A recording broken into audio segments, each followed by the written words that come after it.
I sort of see New York as a port in a storm, I suppose, when I've come back from being in a faraway place.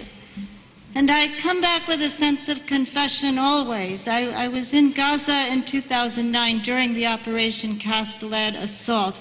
And because I have a blue passport, there's no justice to it. I can leave. I can come right back to the security, to the expectation that I won't be bombed, that I won't be looking at buildings that are destroyed, that I won't be speaking with people who are so horribly traumatized by war. And yet I'm so much part of the whoop and the wharf and the fabric of a warlike culture.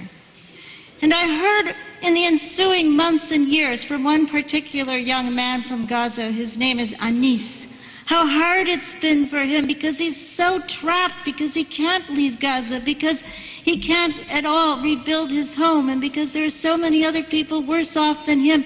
And sometimes I know the young man feels almost suicidal. So this time I came back from Afghanistan. Same thing. I get to come back to the security, to the comfort. I'll face a cold winter with heating and with warm clothing. But I was with people in an internal displaced persons camp. The man was so angry, he said, "Do you think we like to live this way?" He hit the tent that was his shelter, and immediately the crumbling blanket turned to powder where he touched it. And they don't have enough food, and they don't have beverage, and they don't have security.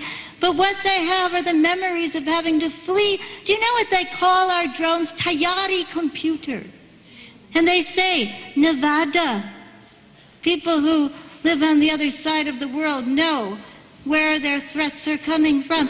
And somebody had gone behind their village in the Sanjan district of the Helmand province who maybe had a rocket-propelled grenade, maybe it was Taliban, they're not sure, they didn't know him, but their village was bombed.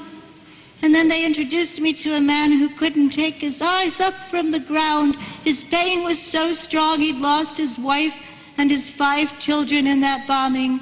And where will they go? Kabul doesn't want them there. There's so many people in that situation. I went to the province of Bamyan, where things are relatively calm and safe, although they have no electricity and they're desperately poor. And there I met with the Afghan Youth for Peace volunteers, a brilliant set of days. And before I left, they were able to be part of a Skype phone call facilitated by the Fellowship of Reconciliation. They called Anis, the young man in Gaza. They listened to his story. They said, Anis, run when the bombs come. And he said, there's nowhere to run to. They said, come and stay with us in Afghanistan. He said, I can't leave. And then they began to unfold some of their stories. Let us be in solidarity with those who bear the brunt of our wars. Let us never be in solidarity with the war criminals, with the war profiteers, with those who fashion themselves as people who can live with the pain of war as though it were normal.